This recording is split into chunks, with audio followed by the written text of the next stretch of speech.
Olá, traders! Bem-vindos ao Sydney Direct da Dukascop TV. Eu sou Natalie MacDonald. Peço desculpas pela ausência. Eu estava viajando pela Ásia, mas estou de volta ao coração da região Ásia-Pacífico, trazendo entrevistas exclusivas com especialistas em economia aqui em Sydney. Hoje vamos falar com Julius Garofali, da Shaw Stockbroking, para saber as últimas novidades sobre ETFs.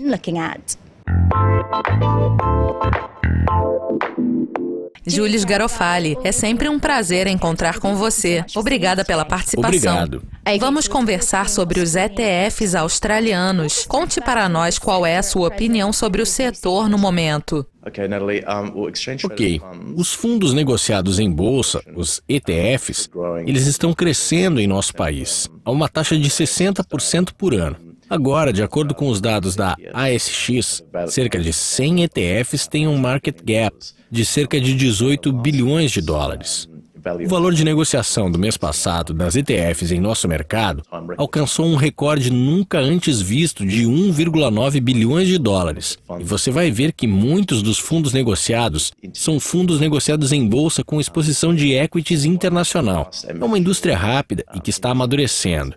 E é o caminho para o futuro, na nossa opinião, dos mercados de investimento. Por que os investidores aposentados estão vendo as ETFs como um portfólio com foco em receita? A busca por rendimento sem atrair grandes riscos está se tornando cada dia mais difícil. E a indústria de fundos de pensão e também a autogestão estão sentindo bastante esse desafio. Quando você tem um ambiente de taxa de juros tão baixa, são os ETFs que estão favorecendo retornos atraentes em comparação. Há uma boa gama de ETFs de altos rendimentos, rendimentos de 5% a 11%. E eles pagam os dividendos trimestralmente, até mesmo mensalmente, o que é muito mais atraente que receber os dividendos a cada 6 meses, como acontece com as ações.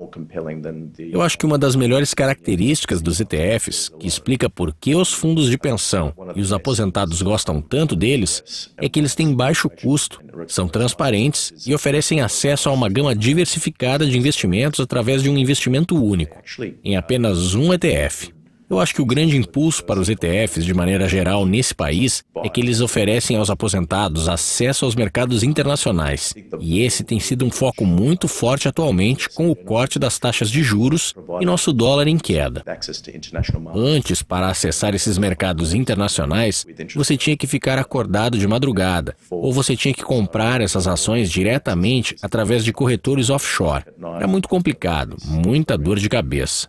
Você tem o risco da moeda. Agora, tudo é muito mais limpo, eficiente, claro, barato e transparente. Que bom! Qual é o ETF que faz mais sucesso? Natalie, seria de longe o Australian Dividend Harvester Fund, e o gestor desse fundo é o Beta Shares. É uma nova oferta de varejo, a primeira que eu conheci, e por isso ela é muito atraente. O Harvester Fund entrou no mercado com o código HVST em novembro do ano passado. As características que ele oferece são: os rendimentos anuais são de aproximadamente 11%, o que mensalmente paga quase 1%. Há boas franquias, créditos com taxas eficientes e também eles oferecem uma situação de hedge no fundo. Se os mercados saírem do controle, eles acionam um freio que limita os riscos negativos. Eu acho que o que estamos descobrindo que com o Dividend Harvester Fund e com os conselhos que estamos oferecendo aos clientes aqui na Shaw, é que eu gostaria, de maneira geral, que muitos clientes tivessem uma boa porcentagem desse ETF em seus portfólios. O que isso está causando é que está, na verdade, elevando o crescimento em todo o portfólio e regulando os pagamentos de dividendos. E isso é exatamente o que os clientes estão buscando nesse mercado.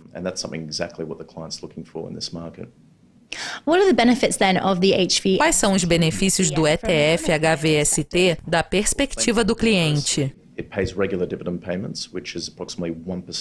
Muitos. Primeiramente, ele paga os dividendos regularmente, que são de aproximadamente 1% ao mês. Na maioria dos portfólios, você recebe muito pouco ou nenhum dividendo em 4 ou 5 meses do ano. Muitos dos meus clientes brincam Estou passando a pão e água nesses meses do ano. O Australian Dividend Harvester Fund, na verdade, satisfaz esse problema pagando aproximadamente 22 centavos a cada mês, aproximadamente no primeiro ou segundo dia de cada mês. Uma das melhores características do Australian Dividend Harvester Fund é a sua habilidade de limitar os riscos negativos do mercado. Se o nível de volatilidade do mercado ficar mais alto do que 12%, o Harvester Fund aplica um freio e, como regra geral, eles dizem que o fundo vai cair 1/3 do mercado, mas que vai subir 2/3 do mercado. Como regra geral de ETFs, eles operam com metade da volatilidade do S&P, ASX 50, que é cerca de 8,5%. Eu acho que a volatilidade atual do ASX 50 é de cerca de 16,5% a 17%. Então isso mostra que oferecemos um caminho mais suave para o investidor conservador. E isso é exatamente o que nossos clientes estão buscando em um investimento. E isso é perfeito para suas necessidades. Uma das coisas positivas sobre o Australian Dividend Harvester Fund é o efeito de compounding. E isso é uma vantagem. Muitos clientes, investidores em geral, conhecem o compounding. Você pode conseguir isso através de um banco, renda de juros em cima de juros. Você pode fazer o mesmo com o Dividend Harvester Fund, reinvestindo aqueles 22 centavos que você recebe no primeiro ou no segundo dia do mês, colocando-os de volta no fundo. Quando você descobre qual é a taxa de juros do efeito compounding, não é 11% por ano. É cerca de 16,5% ao ano. Com créditos de franquia, se aproxima de 22% ao ano, o que é fantástico para os fundos de pensão, para a autogestão ou para os aposentados. Por exemplo, se você tem $100 mil, você estará ganhando $16.500 por ano, ou rendimentos de dividendos com um gross up de cerca de $22 mil por ano, o que é muito atraente. Como eu disse, é exatamente isso que os nossos clientes estão buscando. Que outros ETFs você considera quando analisa a sua base de clientes? Coincidentemente, há 2 ETFs muito bons, de que eu gosto muito. E os clientes também os recebem muito bem, administrados pelo mesmo gestor de fundos chamado BetaShares.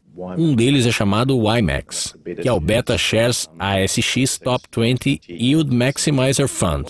O fundo oferece um rendimento de cerca de 8%, ou um rendimento com gross up de 9%. Ele paga os dividendos trimestralmente. Eles compram estritamente as ações do Top 20, as Blue Chips, e eles vendem call options. Muitos clientes ficam confusos com os derivados de maneira geral. Eles nem precisam olhar outras ações. Esse fundo é completo e é barato, pois vende call options. Eles conseguem rendimentos melhores por comprarem ações descartadas pelo mercado. Isso reduz a volatilidade. Então, esse fundo em particular, embora seja de alto rendimento, e você receba trimestralmente, ele na verdade não acompanha a volatilidade do mercado, porque eles recebem essa renda extra vendendo uma call option. Você descobre que quando você está pagando por uma ação como a do Commonwealth Bank dentro do fundo, eles estão vendendo uma call option por um strike price mais alto. Você vai ver que o fundo funciona muito bem em mercados com pouca movimentação. É fantástico em mercados com tendência negativa. E em mercados com leve tendência positiva, ele vai ter um desempenho ok, mas ele não vai ter boa performance em mercados em alta. Temos que encarar a verdade, os mercados não irão ficar fortes para sempre. E essa é uma ótima alternativa. É muito bom ter um pouco disso em seu fundo.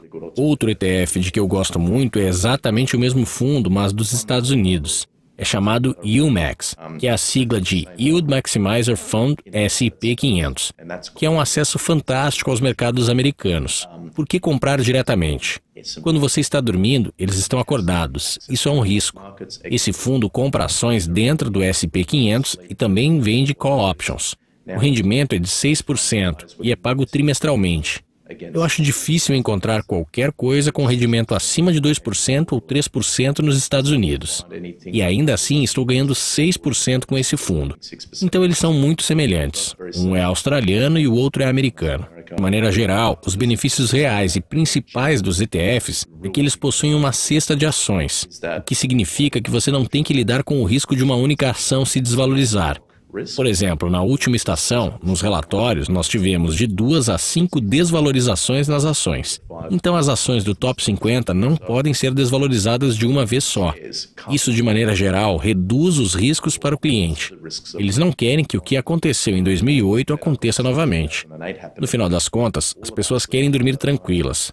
E isso é algo que nossos clientes estão buscando, que satisfaz e alivia muitas preocupações. Julius, é sempre ótimo conversar com você. Obrigada por dividir conosco seu conhecimento. De nada. Nesta semana, no Sydney Direct, eu vou conversar com o diretor de políticas públicas do AI Group, Peter Byrne, para saber sobre sua opinião sobre a reunião do RBA.